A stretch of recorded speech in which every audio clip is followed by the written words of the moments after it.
And disclaimer, this presentation was produced and funded in whole with federal funds from the U.S. Department of Education under contract number GS10F0112J with the American Institute for Research, AIR.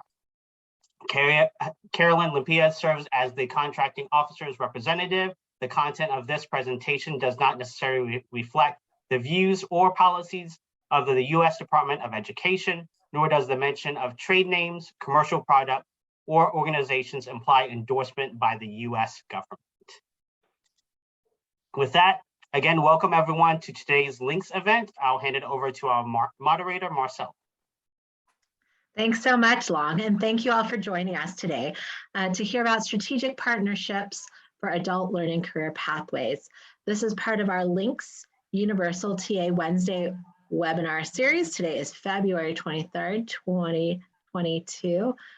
And we will be together today from 3 p.m. until 4:30 p.m. Eastern time. I hope you can all join us and stay on for the duration.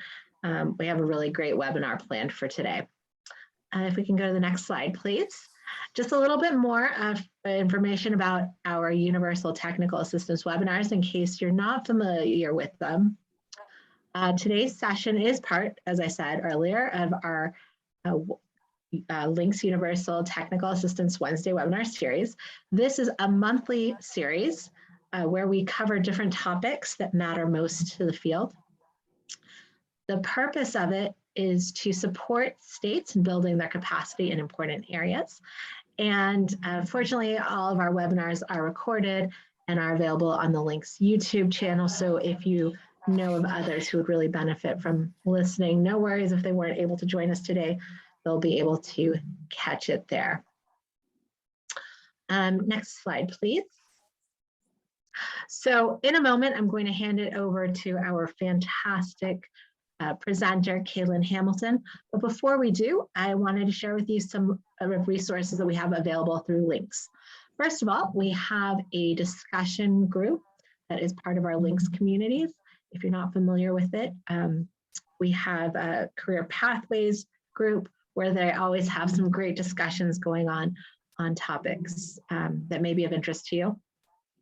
Within our resource collection, we have the Compendium of Innovative Practices, Adult Education Bridge Programs, and Integrated Education and Training, IET programs, designing and delivering career pathways at community colleges, which is a practice guide in case that's helpful to you. We also have Beyond Classroom Borders, linking learning and work through career relevant instruction. And that's just a few of them. So I really encourage you to check out the Links resource collection. You'll find some great resources on this topic there. And then exciting news coming soon, we have Building Strategic Partnerships, Engaging Employers, which is a course that you'll be able to access through the Links online portal, as well as other courses, but that's really our focus for today. Kaylin will be sharing some highlights from that course. I'm really excited for her to talk to you a little bit about that. Don't want to steal her thunder. So let's go on to the next slide, and I can introduce you to Kaylin Hamilton, who is our presenter today, as I said. So Kaylin is an associate teaching professor at the Institute for the Study of Adult Literacy at the Pennsylvania State University. She provides leadership and support to adult education agencies and partners through the Commonwealth of Pennsylvania and the implementation of career pathways strategies, including integrated education and training and workforce development partnerships through the Pennsylvania Department of Education's WIOA State Leadership Initiative. She also has served as a subject matter expert on various national OCTAE initiatives, including the Teaching Skills That Matter in Adult Education project, the IET Design Camp, IET and Corrections, and Enhancing Access for Refugees and New Americans. Her current title is Workforce Development Specialist, but as you can see, she does so much more. With that, I'm going to turn it over to Kaylin. Hey, thank you, Marcella. I am so excited to be here today. I recognize a lot of names in our participant list, but we'd like to take a moment for you to introduce yourself so that we all get to know who you are. So next slide, please. So let's take a moment to introduce yourselves. Our presentation today is an informal one where we can learn from one another.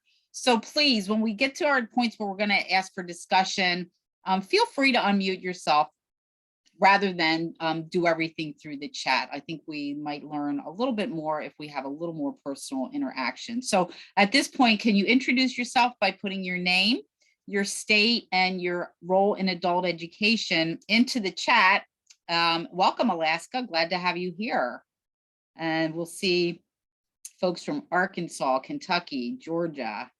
I saw my colleague from Pennsylvania on, Virginia Department of Education. So we have a wide array of states represented, state directors, coordinators of workforce development, professional development coordinators. So it's great to see so many folks here. And again, we're looking forward to an informal presentation where we can actually have some discussion and learn from one another about partnerships, particularly with employers and how that affects programming. So please continue to introduce yourselves and we will move on.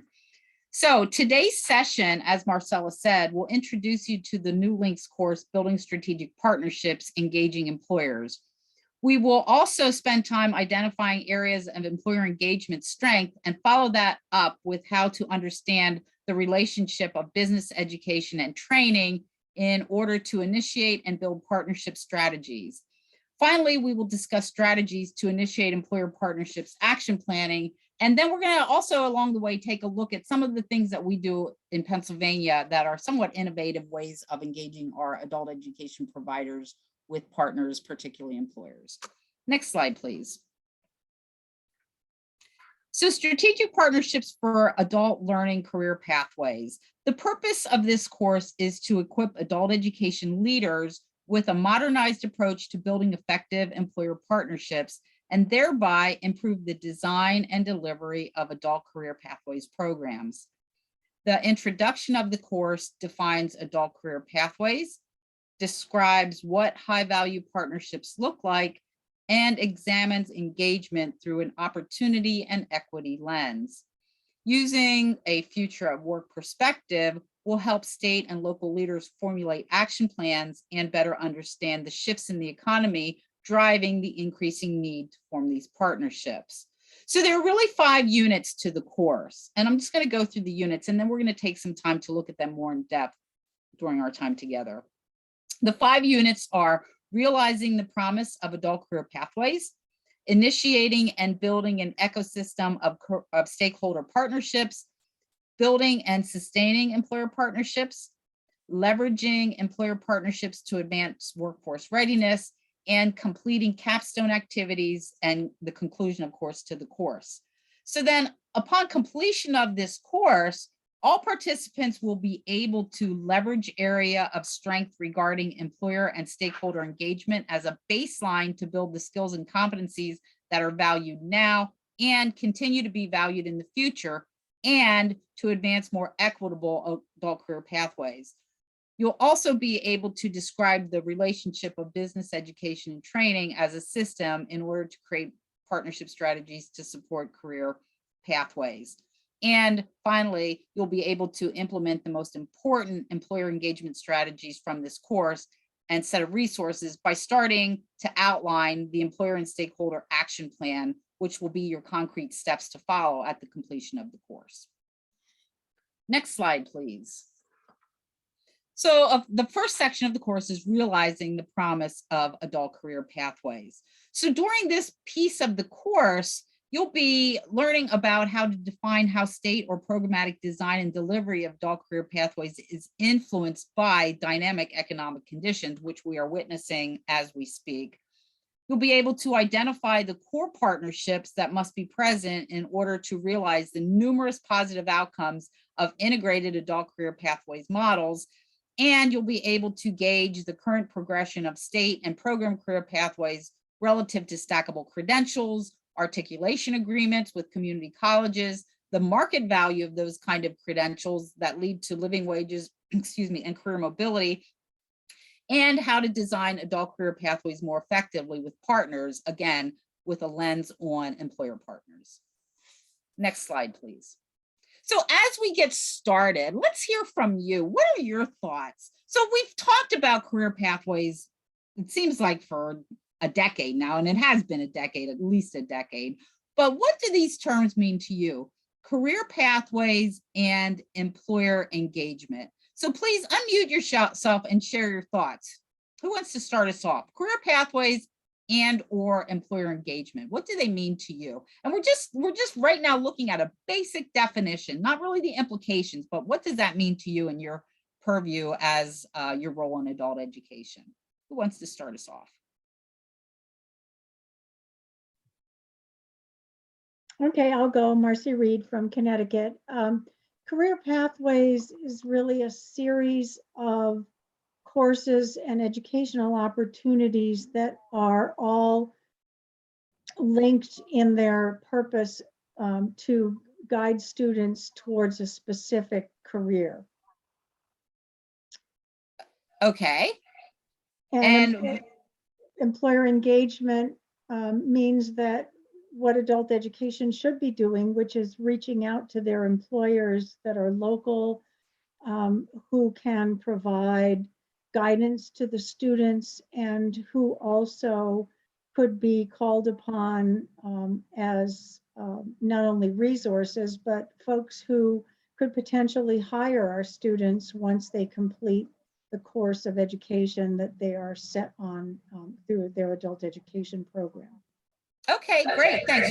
You showed the interrelationship between the two, the career pathways and the employer engagement. And I like that you brought in how an employer can help. We're going to spend some time today talking about how employers can contribute to your program, and then of course how you can contribute with employees or our students who are ready for work. Anybody want to add anything to that? Who else has an idea about career pathways and or employer engagement as it relates to adult education in our state or our programs? Well, Kaylin, this is Carla DeVos from the state of Georgia. And in thinking about and hearing Marcy's comments about the employer engagement, I'd just like to add, you know, the employers can also help you to inform the technical training, those items that they would want embedded in the training so that they can then hire the individuals. Also, they could be engaged at the table to provide apprenticeships. So not just, you know, being able to employ them at the end, which we all want, but they could really help us to get those individuals trained and upskilled along the way. Or the employers could help to educate us on how to make sure that the career pathways are rigorous and relevant to engage the employee, the potential employee, to make them, you know, ready. So thank you, Carla. It's so good to hear from you again. Thanks for jumping in. I'm going to turn on my camera. I'm trying to see you up close to see the jewelry, but we can talk later. Thank you. Yeah, so again, we employers can play a huge role. I think sometimes we get in a position where we think that employers, the best thing that they can do for us is hire our students when they're ready to go to work. But there are so many other areas where they can contribute to successful programming and making our adults career ready and work ready to be able to either get a job with them as an employer or someplace else. Anyone else have anything to add? This is Wendy in Alaska. So I have one that we are trying to get our employers to do. Like, we have an IET, and one of the things that we're trying to do is do some work readiness skills with our employers before they get into the career, so that they can try out the career, like job shadowing, which I think is really important, because some of our kids come to us, or some of our older adults, and they just don't know what they want to do.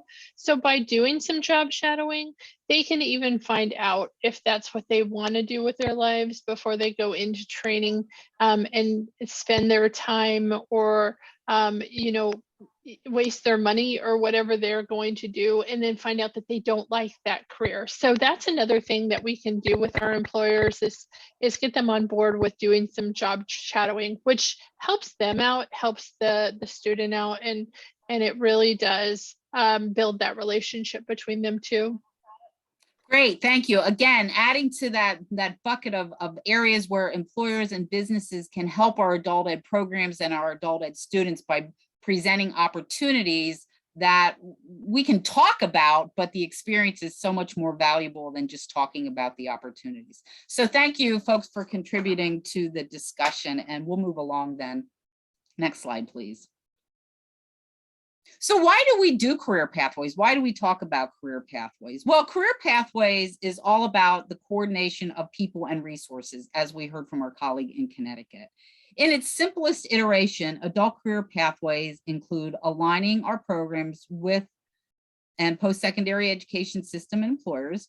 Career pathways can offer an efficient and customer-centered approach to training and education by connecting the necessary adult basic education, occupational training, post-secondary education, career and academic advising, and supportive services for students to prepare for, obtain, and progress in a career. So in a nutshell, those are the kinds of things we've been talking about now for, at least a decade in adult education. And where do we fit into that as adult education providers?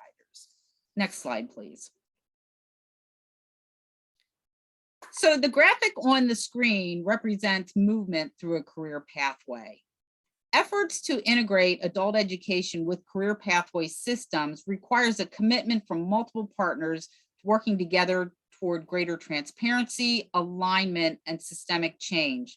The integrated career pathways model on this particular slide shows how a comprehensive career pathway system can serve adults and promote collaboration, alignment, and cross-system development of structured pathways.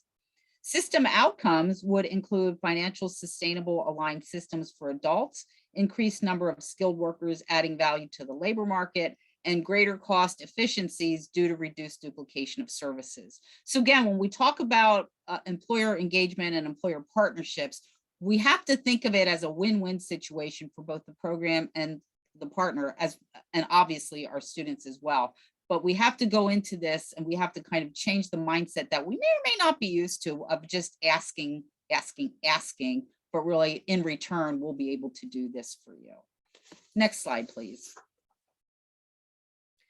So why employer engagement? And again, we heard from our colleagues with some really good ideas about employer engagement. It's critical to building successful career pathways.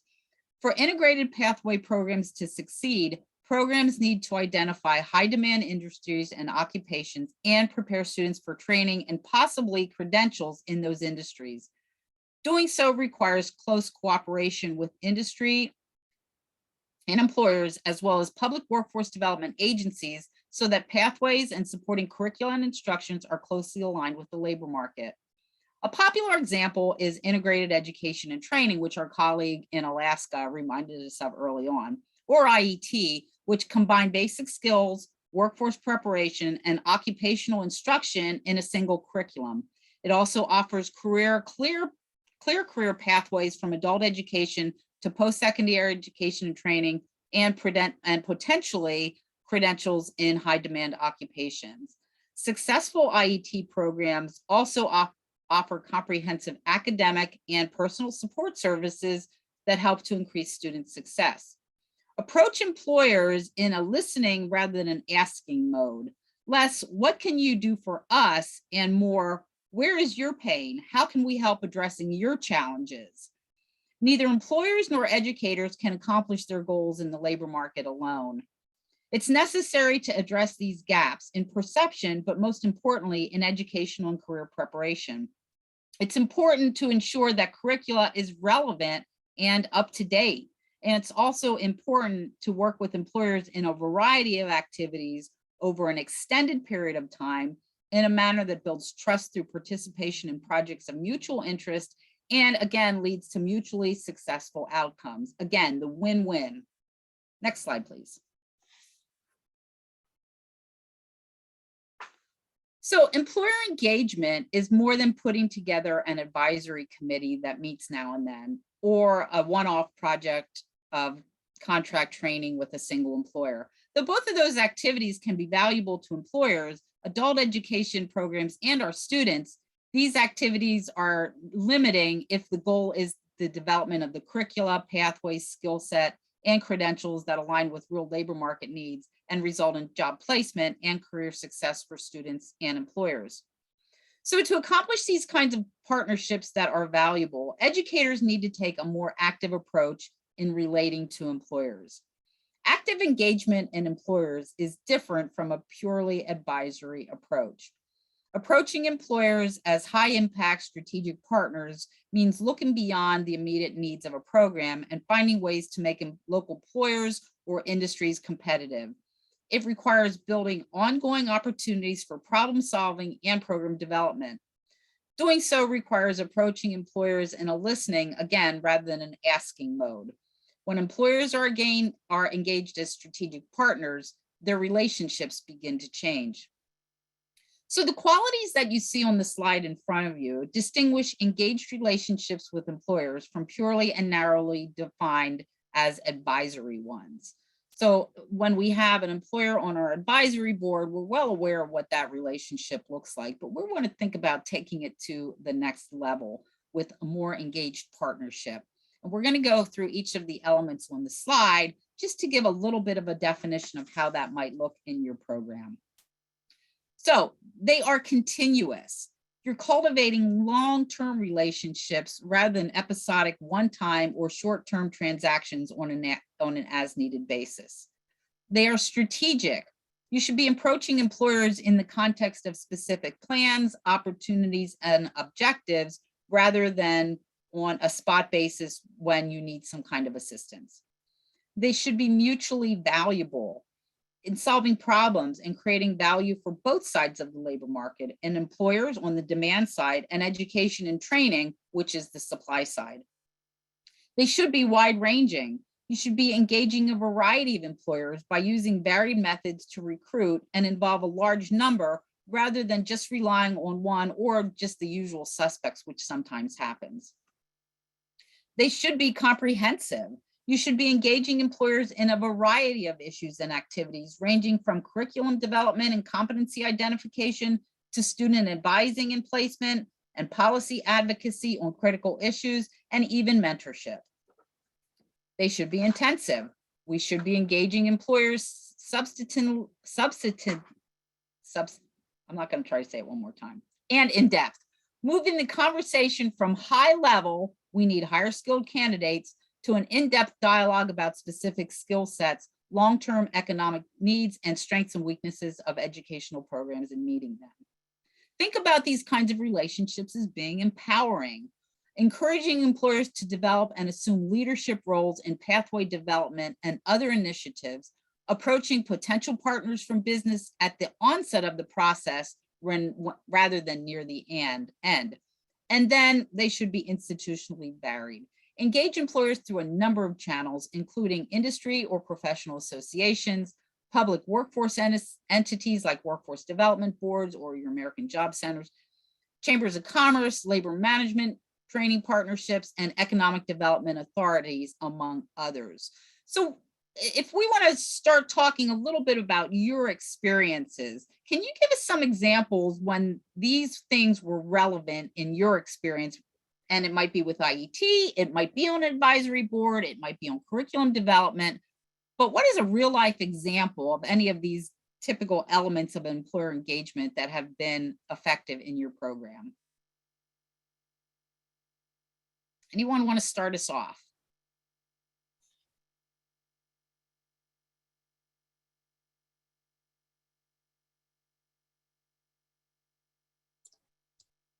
I know that we have an employer advisory board, and when we brought them together and showed them what it is that we were doing, they said, gee, you know, that's really great, except that's not the way we do it when we hire people.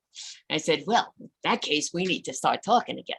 So what we ended up doing was we went through the entire curriculum, and it turns out they do a lot more computer-based diagnostics that in the prisons we couldn't do because we're not allowed them, but at least they help us steer around that so we could get the folks that we are training in the prisons to be a little more aware of that kind of diagnostic process. So they were really helpful in having us understand really what was relevant once they got to the outside.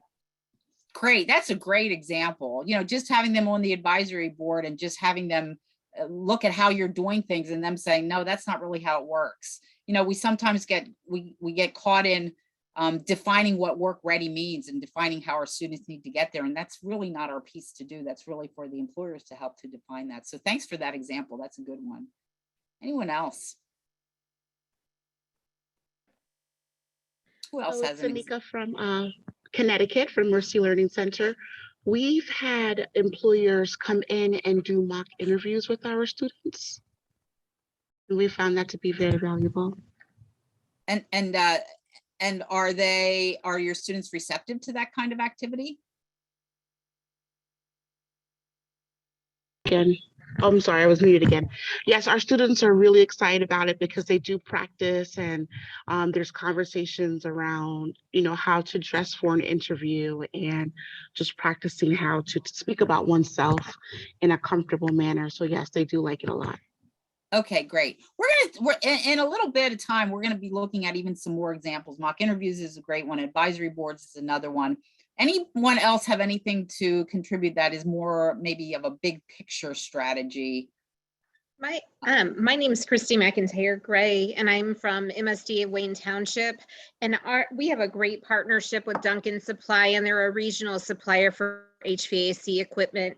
They are a part of recruiting our instructors, working on the curriculum. They have helped put together the curriculum they want taught.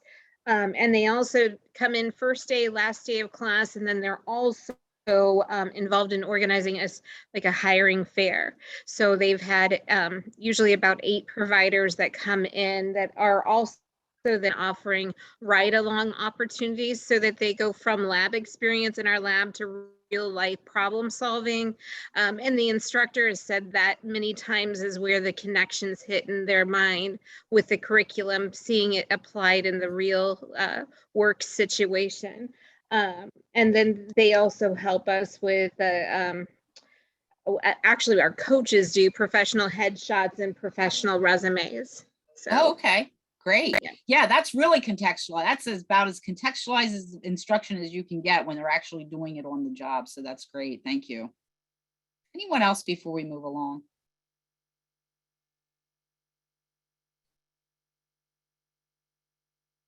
Okay, next slide, please, then, Long.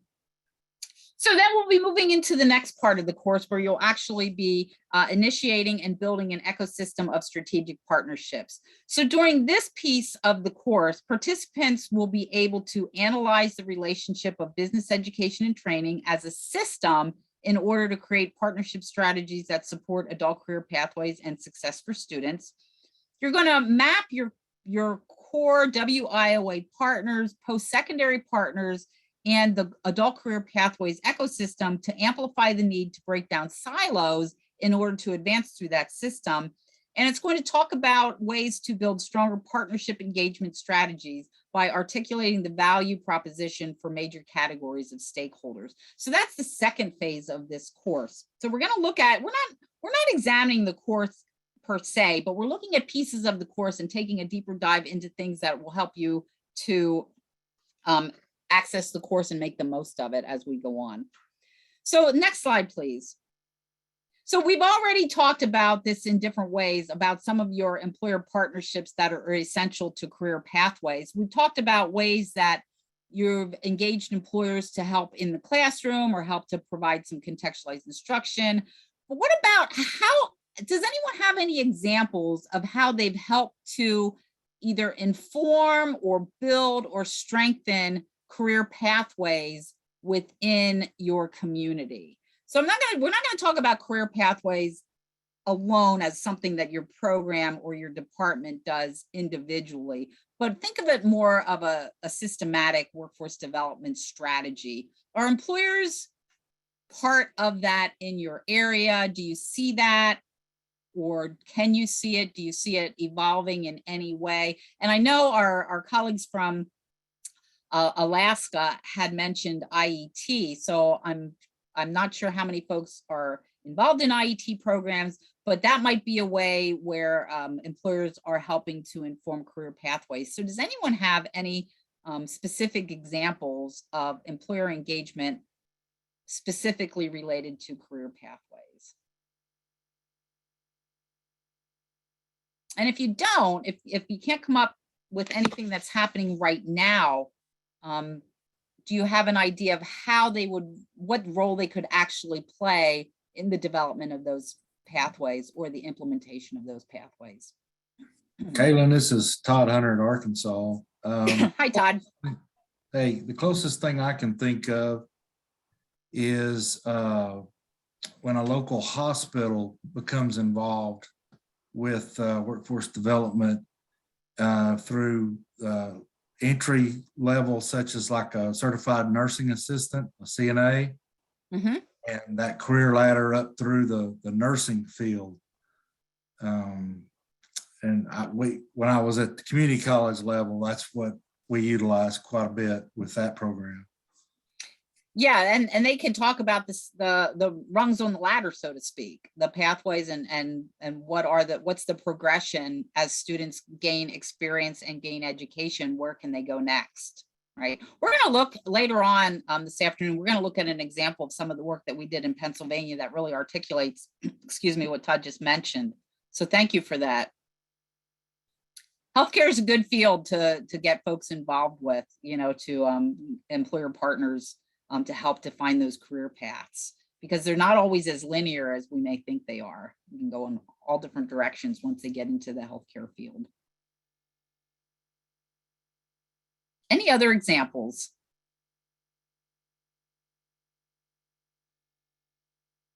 So we've talked about career pathways, we've defined them, we've really talked about the value of employer engagement and the value of it in and of itself.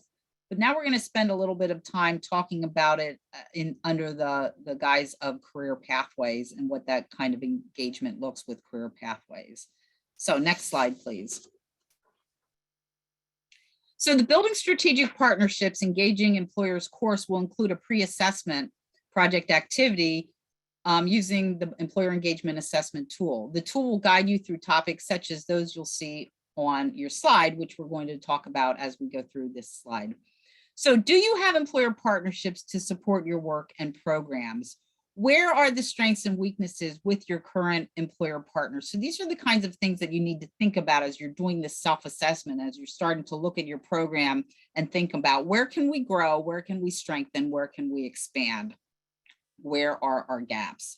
What employers are missing? How do you determine what employer partners can contribute to and benefit from your programs? Have you analyzed your partnership on a continuum? Do you have current contact information with the right person? What are the job responsibilities? What decision-making authority do they have? In Pennsylvania, we support our adult education programs in their career pathway strategy with a variety of tools and technical assistance. We have a self-assessment tool for our programs to use where they can organize all of their partnerships, including their employer partnerships.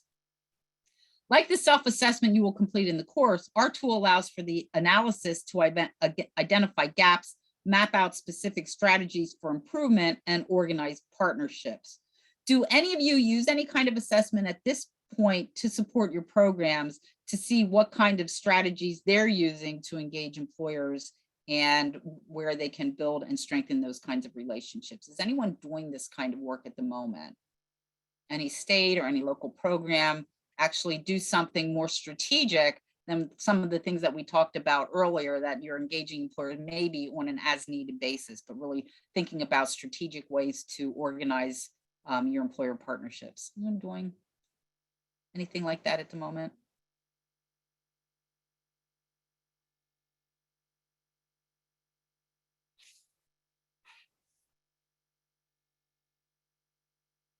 All right, so when you take the course, you will be doing and you will be observing your program and assessing your program along these types of topics to see where really do we need some extra support? Where are those gaps? Where are we missing areas where our employers could help to inform our program? Next slide, please.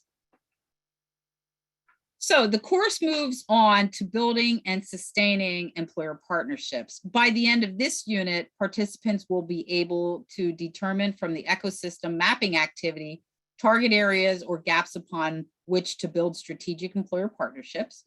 You'll be able to determine the people and organizations that should be invited to participate in strategic partnerships, given your value propositions, and you'll be able to identify and validate the difference between transactional and collaborative partnerships. Next slide, please. So building and sustaining employer partnerships. The continuum begins with a new relationship, moving on to a working relationship, and then building a strategic partnership. The slide shows you a continuum arrow, which shows how they progress along those lines. The continuum on this slide shows movement from initiating and building employer partnerships from new to working to strategic. At the new relationship area, employers may serve in advisory roles. In the most basic form, employers may be consulted informally about hiring or training needs through interviews or surveys of businesses in a particular occupation or sector.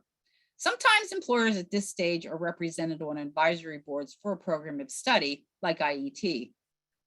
Where employers are engaged more strategically, educators shift from seeking short-term input or job placements from employers to collaborating with them to understand workforce challenges and support the success of employers, students, and communities. Capacity building has educators and employers responding to one another's needs. Adult education providers might provide customized, contextualized basic skills instruction to employers or sectors, while employers may assist with equipment, space, speakers, or other supports for the program. That's the win-win. As we move along the continuum, employers may shift from being a passive advisor to an active collaborator with the program and other workforce initiatives, including assisting with design of new curriculum pathways. At the most sophisticated level, colleges, adult education programs, employers, and other stakeholders build partnerships that transform local or regional workforce systems and enhance the growth of targeted industries or sectors. Some of the most effective and long-lasting regional partnerships are those that are led by industry representatives. Next slide, please. So as we continue to examine initiating and building employer partnerships, we want to look at some of the activities that employers can provide throughout the stages illustrated on this slide. Defining employer and adult career pathways, initiating employer partnerships, building value-driven employer partnerships, and engaging other core partners. So examples of some of these activities along the continuum, and I appreciate the examples that you've already shared with us, but some other examples are discussing hiring needs, discussing skills needed by workers, advising on curricula development, contract training, hiring of graduates of our programs, job site tours, speakers, mock interviews, mentors, internships, observation, needs assessment, can they loan or donate any equipment to our program, recruiting, curriculum and pathways development, and then multi-employer and multi-adult education partnerships where we collaborate among ourselves to collaborate among the group of employers that are already working together. What other kinds of areas are you having with your programs and your states where employers are contributing to the program? Let's just think about ways that they can contribute in addition to what we've already talked about. What other areas are you finding ways that employers have been helpful and successful for your program? What are they contributing? And then we're going to talk about the other side. What are you contributing to their work? But for right now, let's see what kind of information we can share. Hey, Kaylin, this is Ann Savino here from Texas. Hi, Ann. Hi, and I was just thinking, yeah, a lot of the things you just named, although in the previous question I didn't add anything, but I know we're doing a lot of things like working with employers for curriculum development. And, you know, we do put out some strategic RFAs for those partnership developments so that we want our AEL provider to come in with a specific employer partner And this year we expanded it to include a curriculum development component. You know, that's kind of the first time we've done that.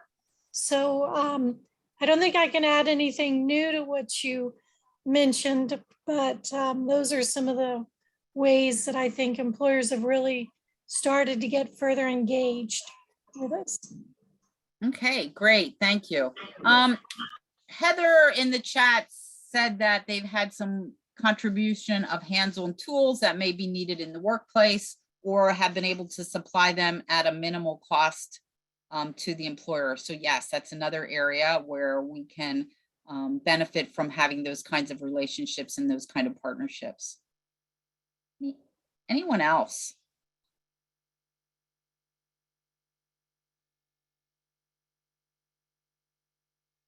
I know when I was a beginning teacher in rural Pennsylvania, there was a paper company in our community, and we provided assistance with helping their people that couldn't pass their entry exam, math assistants, and they donated all the paper that we ever needed for copying, for students to use, and that was our win-win.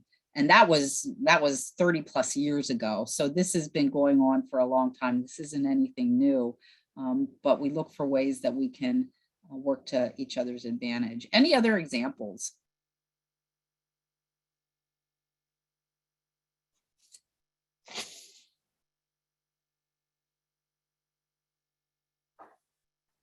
Okay, Long, next slide, please. And then we can go on to the next one.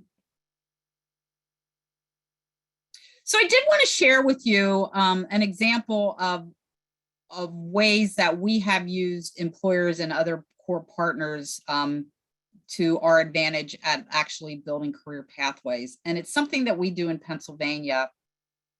And the project that I work on is a state leadership project that supports workforce development initiatives for our programs. So on the screen are two screenshots from a company in Pennsylvania that makes glass bottles, particularly wine bottles, and it's in North Central Pennsylvania. And we've used this example, they've presented at conferences with us, but I wanted to share this with you of a way that we've been doing work in Pennsylvania with our programs and supporting employers and then them supporting our programs. So pre-pandemic, this company had job openings that remained unfilled due to, among other reasons, a math test that was not at all related to actual job responsibilities.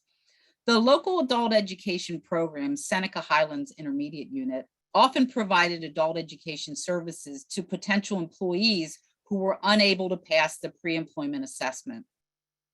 While the provider was able to provide this service, they also wanted to be able to discuss what a career path might look like at this employer. So we worked together to bring one-stop partners, the adult education provider, and the employer to define the career paths for the entry-level jobs. We were surprised, very surprised, when we sat down with the employer to find out that workers had the potential to earn more than $100,000 a year when overtime and specific career paths were selected, partly because along one of the paths, they could include an apprenticeship in there. So they were somewhat complicated paths, but these were, you could start out as an entry-level job, as an entry-level worker, and eventually potentially make $100,000 a year. So the two maps illustrate two specific paths, one on the cold end at the glass plant and the other one on the hot end of manufacturing glass. So we learned that although the hot end jobs paid substantially more, many people were happy to stay in their jobs on the cold end with good pay and benefits and secure employment on that side of the map. So I wanted to kind of explain to you how this really looks on the ground. And again, my role in Pennsylvania, I provide leadership to our workforce development technical assistance project, which is a state leadership project. Our advisor, Christine Hauck, is on this webinar. So she is very much aware and supportive of the work that our programs do as they're working with employers. So we sat down at the company. Again, we had representatives from the One Stop, representatives from the company, the project staff, and the adult education provider, and started talking about what does it look like at the entry-level jobs? What do people need to be able to do? What do they be able to know? And what are the benefits? So we really wanted to get a really good snapshot of what that information looked like. So we did all of that information gathering, and I think 2 or 3 different meetings with the same group of people. And at the conclusion of those meetings, our project staff sat down and created these maps. And I'm going to tell you what the benefit of doing this as a collaboration was. Now we were able to, we meaning the adult education provider, was able to use these maps when sitting down and doing career counseling with our students, that they didn't need to have a college education. They didn't even need to have really any post-secondary training at all. They needed to have a high school diploma or a high school equivalency to be employed there, but we were able to use these to show the progression of jobs. The folks at the job center, at the One Stop, were able to use them for the same way. They were able to recruit participants in this employment for this company by showing the career path in this particular company. And then probably what was most surprising was that the company used these maps at orientation. It was something they never talked about with their new hires. They never talked about, if you come in at this job, potentially you could be at this area in 3 years, in 5 years, in 10 years. It was an area that they didn't discuss. And it was a big company, but it wasn't part of what they did in their orientation or their human resources department. So we were happy to do this work with this company. And we used this model with several other adult education providers across the Commonwealth. And we continue to provide this service for our adult education providers, but now they're able to do it.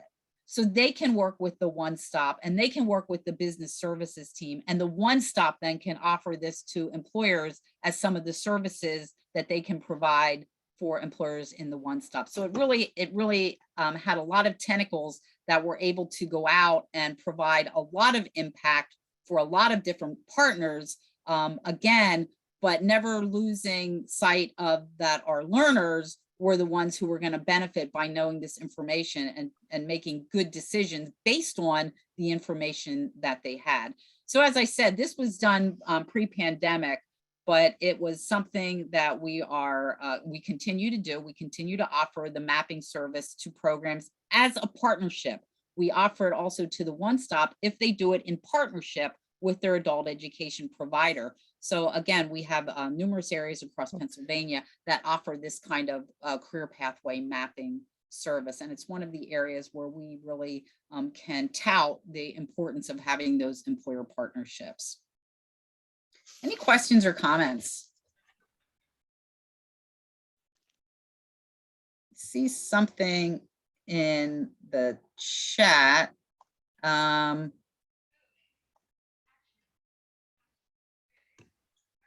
Contractors have pledged $2,500 for pilot classes. They're providing field visits and access to free online pre-apprenticeship that will feed into a plumbing apprenticeship opportunity in the workplace at a minimal cost to the employer. Oh, I'm sorry, I was the wrong one. So yeah, we're getting some more input about employer partnerships. Does anyone do any of this kind of career mapping? I know Todd had said that they worked with the healthcare provider to really discuss the potential progression for entry-level workers. Any other of this kind of work that you're seeing or you're doing or you're contemplating doing? Is it anything that goes on at the One Stop where they are building those employer partnerships and reeling in our Title II providers to assist with that? Anyone seeing anything like this?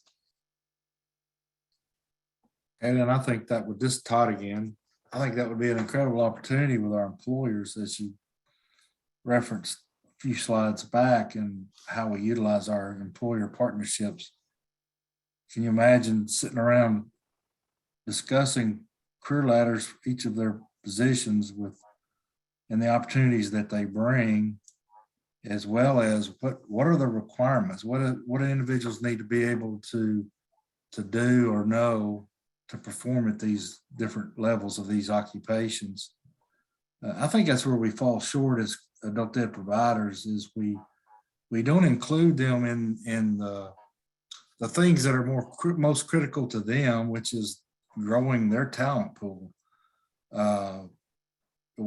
rather than just having them sitting in an advisory meeting and listen to what we have to say. Yeah, thanks for that observation. You know, at the end of the day, you know, ABC Widget Company is there to make ABC widgets, and they want to do it the best way that they can. They want to have the best employees that they can to do that. So how can, you know, when we think about that win-win relationship, how do we do that? How do we contribute to that? Yeah, Kayla, to add too, I love what Todd was just saying, because I think he really hit on the key point of, you know, that employer connection kind of brought in that stackable credential career pathway concept, because they really need it. You know, they're really the ones that need it. And often our one-stops are kind of stuck on the in-demand job, you know, that one job. And we've really been trying to figure out how to help them broaden the conversation across pathways, when really the service model is built on a kind of a one-off. You know, somebody comes in to get training and services, but really that continuity of pathway is not, you know, primary. Needed at work. Right. Yeah. So they, in so many of the requirements with our one-stops, they are required to, you know, focus their resources on those in-demand jobs when they might not be exactly what's in our community or that our learners are going to be able to step into. So we need to think about how can we still be part of that system and not forget about our population that we work with as well. Anything else? Okay, next slide then, please.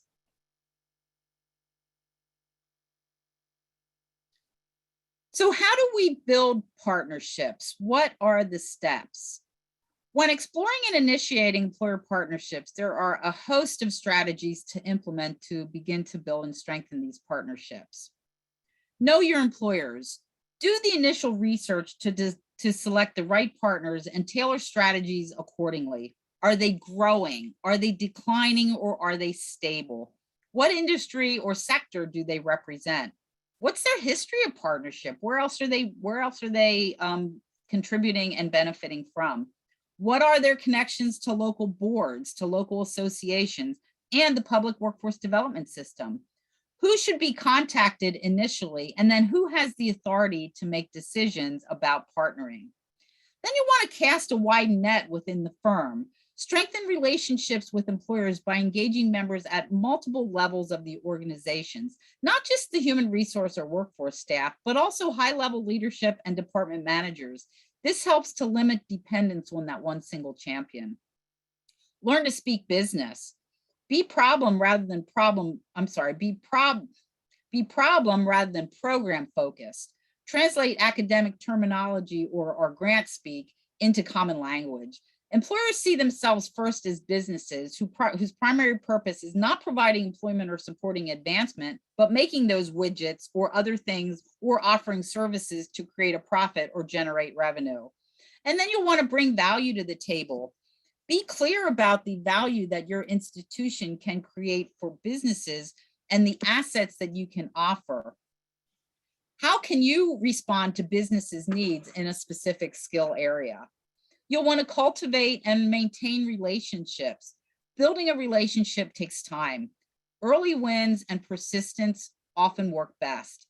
Once a working relationship is established, keep employers in the loop about curriculum and program development, as well as student progress and outcomes. Offer recognitions and publicity to employers for their support and participation. Make employer participation user-friendly. Be clear about your specific needs. Coordinate contact lists and gatherings with other workforce serving organizations in your region to avoid duplication. Team up where feasible. Take inventory of your current workforce relationships and leverage them when possible. rather than initiating partnerships from scratch.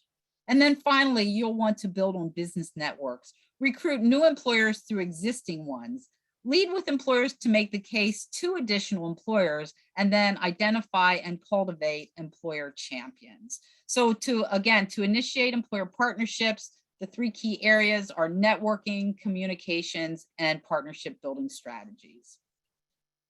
Next slide, please. So again, I want to talk a moment about one of the ways that this works in Pennsylvania. So this graphic is an illustration of a next-gen industry partnership. Next-gen industry partnerships are partnerships of businesses from the same industry and a shared labor market region who work with education, workforce development, economic development, and community organizations to address competitive needs of the targeted industry.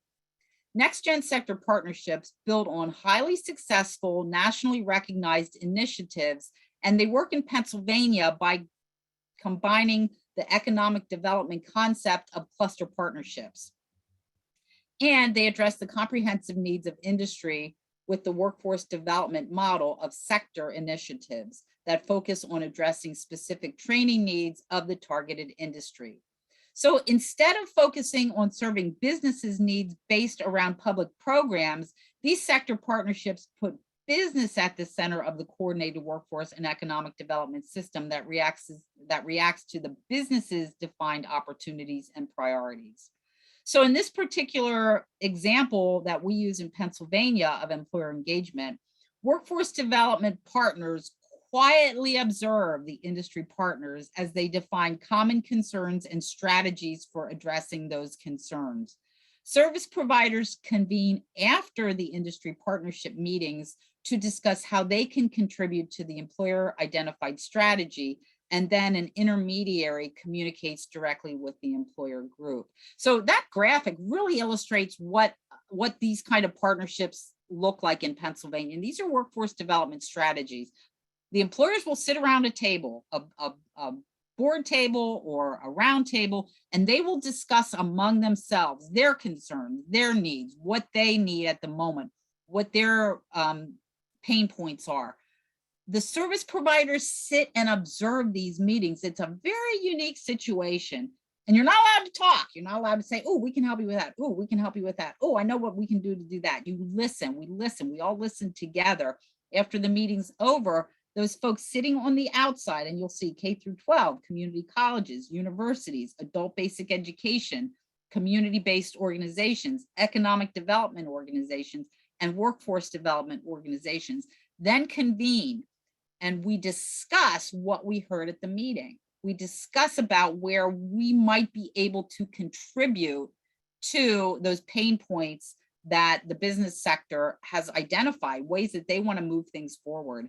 And then we have an intermediary in Pennsylvania, it is our workforce development board, then goes between our group sitting outside and then the partnership around the table. So that's kind of how industry partnerships have moved along in Pennsylvania. Adult education is invited to the table. We have various levels of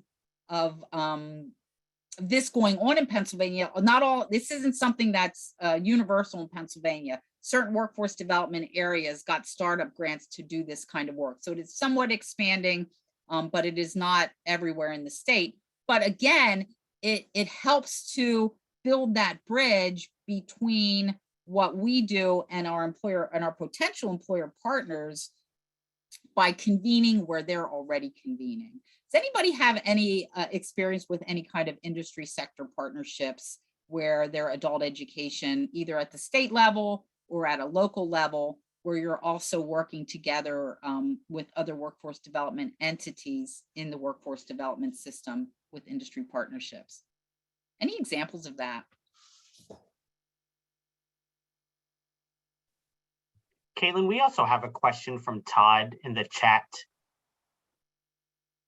Oh, okay. Is this at a state level or metropolitan? This is at a workforce development area level. This is, you know, in Pennsylvania, we have 23 workforce development areas. So the workforce development areas led by the Workforce Development Board are the ones who are the intermediaries. So they're bringing the employers together, and they're also bringing the public partners together, and then serving as the conduit of the sharing of information. So in this particular model, if it works, if it goes by the book, so to speak, adult education doesn't necessarily talk to the businesses at the moment. That would happen if the service could be offered to help alleviate those pain points. So it's not necessarily a place where we're going to have this ongoing discussion with businesses and employers, but it gives us an opportunity to make that kind of partnership where we can really make a difference for the business, and they can in turn make a difference for us. So yeah, it's neither the state nor the metro. Well, it is the metropolitan to some degree.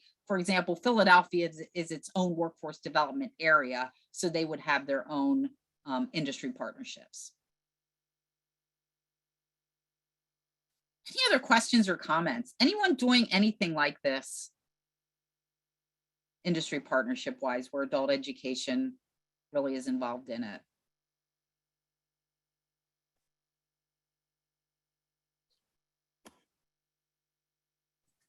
You know, Kaylin, this is Todd again.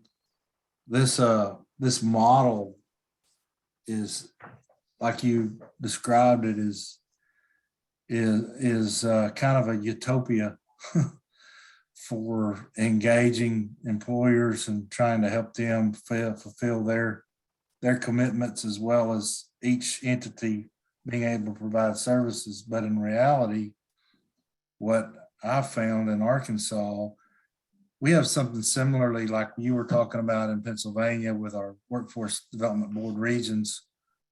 Although our model would be a little bit different, the outer circle would be on the periphery of the blue circle, because we have representation on those boards by those entities.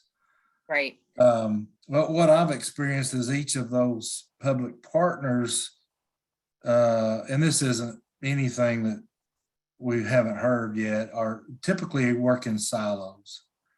And with the WIOA enactment in 14, it really, well, as we are putting it in place, as the act's written, it's really created some interesting dynamics with those partners, those public partners.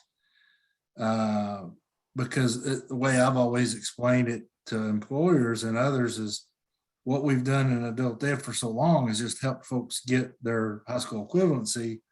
Now, all of a sudden, we've got to help folks become employed or employable. And, oh, by the way, you need your high school equivalency. And for some of those public partners, we kind of butt heads to a degree. And what we found in our state with adult ed providers is particularly those that LEA or community colleges or universities, they have offices for workforce development that call on employers. And it's really created an angst with them, because they're pretty much mandated to not approach the employers and let this other office do that on their behalf. Well, yeah, it's harder to think about somebody else's program when you're not familiar with it. Yeah, we're going to talk a little bit about that in about 2 slides about, about approaching employers, and how WIOA has one of the measures around employer engagement. And we have all of these WIOA partners who are, trying to all do this, reach out to these employers. So we'll just hold that thought for a moment. But I'm glad you brought that up, Todd, because it is something worth discussing a bit more. I did want to say, so my experience with this kind of partnership, we had in my region, we had 2. One was a manufacturing industry partnership, and the other was a healthcare partnership. And I'll tell you that this work is only successful as the employer partners are willing to make it, because our manufacturing industry partnership had a group of manufacturers who truly were bought into this concept, who truly wanted to guide their own, they wanted to share employees. If they were going to be laying off, could one of the other employers pick up these workers? Could they do a training have one training provider do a training for both companies and really truly saw the benefits of doing that. And then our healthcare industry partnership had a tough time even bringing them together. And I don't know why. I mean, I was not there to figure all of that out, but it was an interesting dynamic that, you know, they were different. They were just, the mindset of the manufacturers was different in that area than the healthcare providers, and the healthcare providers were much less collaborative than the manufacturers in that particular example. So, you know, if they're not willing to meet and work on this kind of concept, then it's not going to benefit, you know, any of us to the degree that is intended to do. All right, moving along. Next slide, please. So again, we're going to want to engage other core partners in this whole process: education and workforce partners, community-based organizations, unions, industry associations, and then other state and local organizations. Next slide, please. So I wanted to show you, again, some of what we do in Pennsylvania with engaging these other core partners.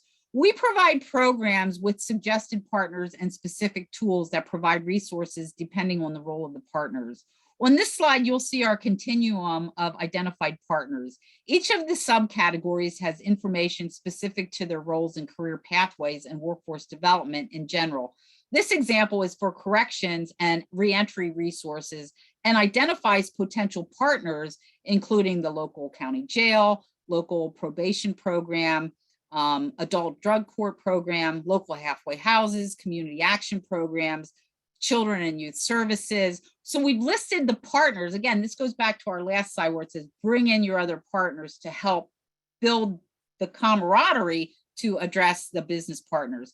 So what we found was it's helpful even to help programs understand who are those other partners that can help with this. So we've come up with a list of who those other partners might be.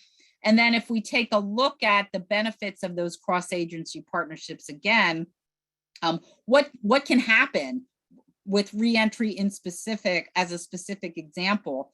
So the benefits of adult learners enrolling in corrections and reentry programming includes assistance with obtaining identification documents, transportation, childcare, digital devices, and testing fees, individualized assistance with clemency and record expungement, shared case management to help adults meet probation requirements and possibly reduce justice system involvement, and then promote independence for individuals. And then we also help our programs to start building ways to include these other partnerships. So the benefits of corrections and reentry programs enrolling in adult basic education is to increase educational skills that improves work opportunities. Increase in education reduces recidivism rates typically, and then family literacy programs address the literacy needs of all members of the family while promoting parents' involvement with their children's education. So again, the course is going to talk about how the other partnerships will help to promote partnerships with employers. So this, again, using this as an example of how to identify and provide reasons for other partners. Next slide, please.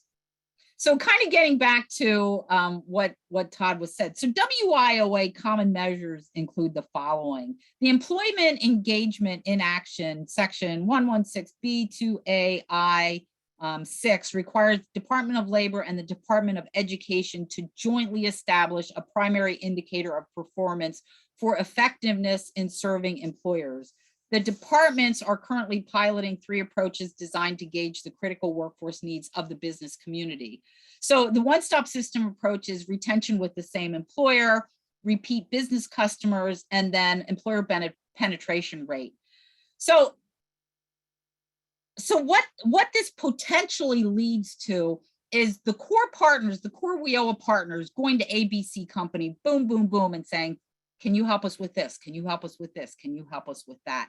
So we don't want that to happen. That's what we don't want to happen. And that we typically refer to, next slide, please, is employer fatigue. So we want to be very careful of employer fatigue and who does it really make sense is contacting the employers. So in Pennsylvania, we try to work within the workforce development system. And within that system, our one-stops have business services teams that connect directly with employers. So in most cases, our adult education providers are working with those business services teams to make that initial contact with employers, so that we're not going to add to that employer fatigue. So in a coordinated way to avoid employer fatigue, strategies in doing that is to work collaboratively within the workforce development system when at all possible. So this includes participation on the business services team. Again, when it's possible. It's not possible all the time, but again, in the ideal world, in the best case scenario, in the best practices and the promising practices, be active partners within the one-stop system, because there is your direct conduit to employers. And that's really, what we want to say about employer fatigue, because that's truly something that I have experienced. An employer years ago telling, when I've contacted him as a workforce development board member, telling me that his business was to make heating elements, my business was to figure this out, because he had heard it, from enough people contacting him about where things, where he could help or how could he help. So just be cautious of that. Just be cautious about, doing this kind of work freelance and potential pitfalls in doing it that way. Next slide, please.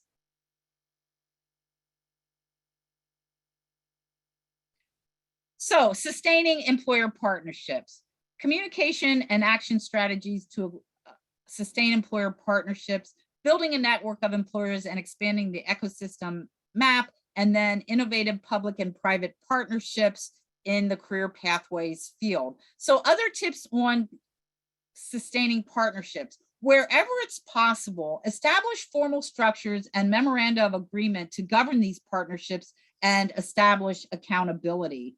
Use employer involvement to promote best practices and change, both within business and the wider workforce development and education system. Allow sufficient time for industry-led partnerships to grow, evolve, and adapt. And then support continuous improvement and monitor partnership impact by collecting and analyzing data on participant progress and outcomes, return on investment to employer partners. Ask employers to provide feedback on the success of your participants who actually become employed once they're hired. Evaluate programs to ensure that they're relevant to employers and current changes in the industry. And again, a good example of that is bringing in employer partners if you are working with integrated education and training. Next slide, please. Next slide, please. Next. So the last part of this course then, the final section, looks at leveraging employer partnerships to advance workforce readiness. And so by the end of this particular unit, you will be able to, you've already identified those gaps, so you'll be able to build on areas of strength regarding employer and stakeholder engagement to help to build the skills and competencies that are valued by employers now and in the future, and to advance equitable pathways. So next slide, please. So just in conclusion, so thinking about your context and how things look in your community or in your workforce development area or in your state, if you're here representing the state as a whole, think about the role of adult education in building and strengthening partnerships with employers and using those relationships to access the skills and competencies needed for the future of work. How does that look for you in your community, whether it's, whether you are representing your state, a program, or a region? Anybody have anything that you're willing to put out there about how that really looks for you at the moment? Any statewide partnerships at the state level where you're actually working maybe with the state chamber of commerce, or work that you're doing with your Department of Labor at the state level to build those relationships that hopefully will cascade down into local programming? Anything in particular that would benefit our group of attendees?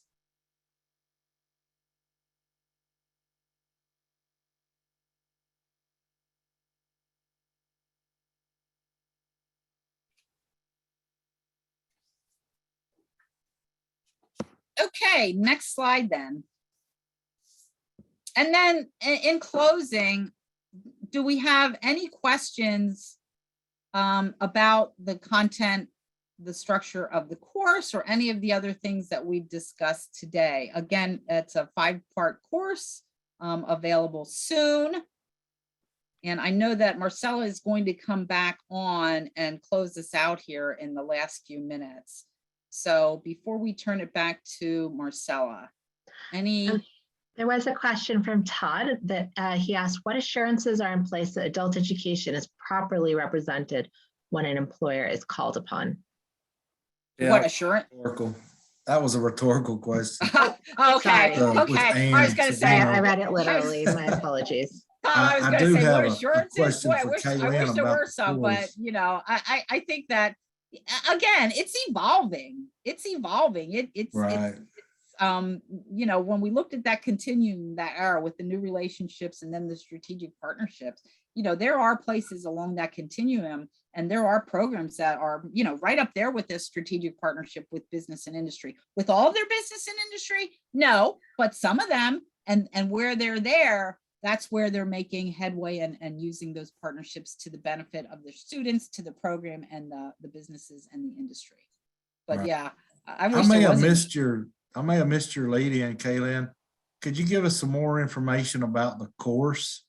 Is it going to be like the links courses before, or it's going to be different? Yeah, Todd, I think Marcella's going to be able to answer that. Just if there are no more questions, I'm going to turn it back to Marcella, and then Todd, she'll explain more about the course. So thank you so much. Thank you for your active Great question. participation. Thank you. Great. Can we go to the next slide, please, Long? All right, so Todd, to answer your question, this will be like all of our links courses, and we're really excited that we actually have 3 new links courses that are part of our adult career pathways category. Long will be putting the link in the chat for how to access this and these and all of our other courses. Again, this course is building strategic partnerships, engaging employers. Then we will have one coming soon, building a bridge to adult career pathways. And last but not least, instructional considerations for adult career pathways. Again, these will be are all coming soon. We're really excited. We're just finalizing everything. And you'll receive an email from Octave. They'll be sending an email to the states when the courses are available. So please keep an eye out for those. Oh, and sorry, Charisse reminded me that I saw Heather on here earlier, and she created our 3rd course on instructional considerations for adult career pathways. So we were really excited that you were able to join us today, Heather. Can we go to the next slide, please? All right, so clearly this is a topic of interest for all of you. And we wanted to find out if you're interested in continued support around this topic. If so, if you could please complete the poll by selecting yes, maybe, or not right now. We know that everyone has a lot going on. We are hoping to provide some targeted technical assistance on this topic. So again, you can vote, let us know, and we will follow up with you as we start to develop that.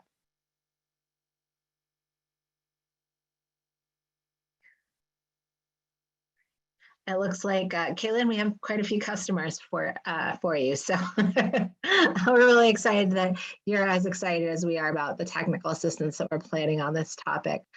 So good. As I said, we'll be in touch with the state soon to share some more details as that develops. All right, so let's go ahead and I'll end the poll for now.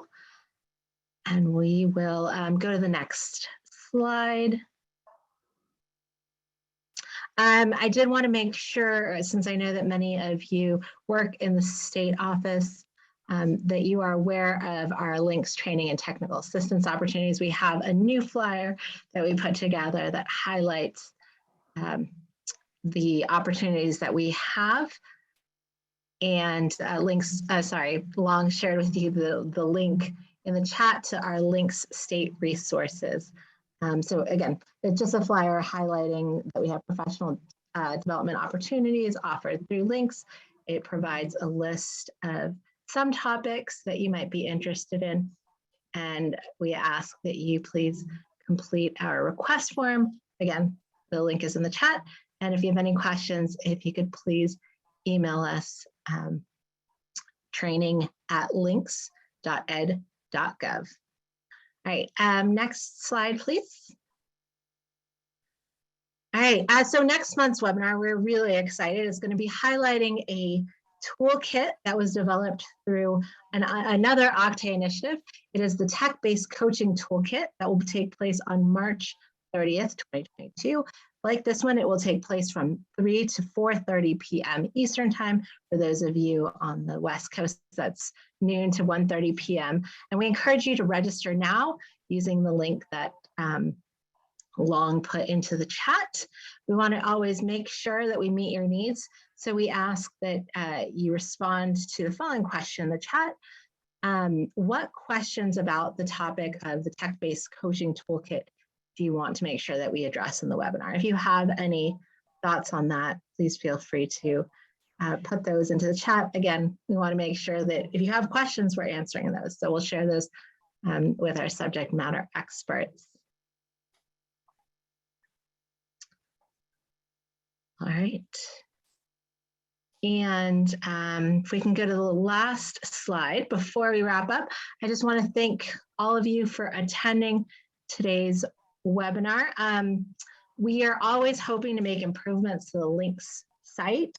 And so if you have some time for a 25-minute conversation to provide feedback, Long put into the chat a link to fill out a 2-minute survey that'll help us to improve how we serve you. So again, thank you all for attending today's webinar. Thank you, Kaylin. I always learn so much from listening to you. And I couldn't think of anyone better to do this webinar for us today. You share such a great perspective, and you got me so excited for the course that will be coming out soon. Good, thank you. I appreciate the opportunity. All right. So thank you, everyone.